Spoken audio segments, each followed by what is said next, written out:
360 জনের মতো, exact number আমি জানি না, বলা হয় 360 জন, 360 বললাম।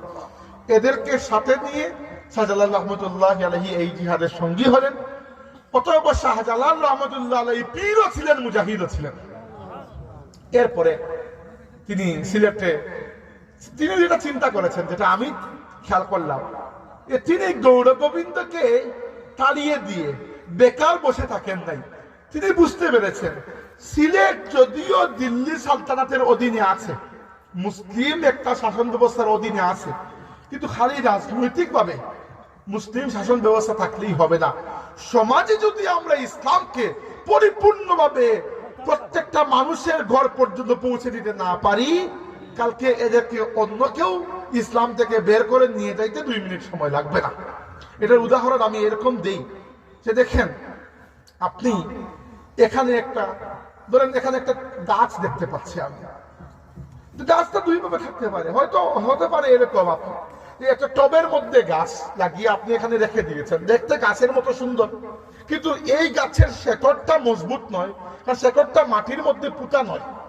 মাটির মধ্যে শেকড় পুঁততে হলে এমন নয় যে এটা গাছ আনলে শেকড়টা মাটির ভেতরে ঢুকিয়ে দিলে হয়ে যাবে না, মাটিকে উর্বর করতে হবে, দরকার হয় সার দিতে হবে, এরপরে পানি ফেলতে হবে, পানিটা আস্তে আস্তে মাটি চুষবে, যখন মাটি পানিটা চুষবে মাটির নিচ থেকে আপনি আপ এই বৃক্ষটা জেগে উঠবে। যখন এই বৃক্ষটা বট গাছের মতো বড় হলেও যেহেতু তার শেকড় মজবুত, তাই বাতাস এত সহজে তাকে নাড়াতে পারবে না। এই জন্য আল্লাহর ওলিরা কি করেছেন, আল্লাহর ওলিরা বৃষ্টির ব্যবস্থা করেছেন। সেই বৃষ্টির নাম হচ্ছে ইসলাম। কুরআন শরীফে বৃষ্টিকে আল্লাহ নিজে বলেছেন যে বৃষ্টি হচ্ছে আল্লাহর রহমত। আল্লাহ নিজে বলেছেন বৃষ্টিকে, বাতাসকে, এগুলাকে আল্লাহ তার রহমত বলেছেন। তো আল্লাহর ওলিরা কি করেছে, মানুষের অন্তরের যে জমিন, এই জমিনে আল্লাহর দিনের বৃষ্টি বর্ষণ করেছেন। অন্তর থেকে আপনি আপ ইমানের নূর প্রস্ফুটিত হয়েছে। এজন্য বাংলার মাটি মুসলমানদের ঘাঁটি হয়েছে।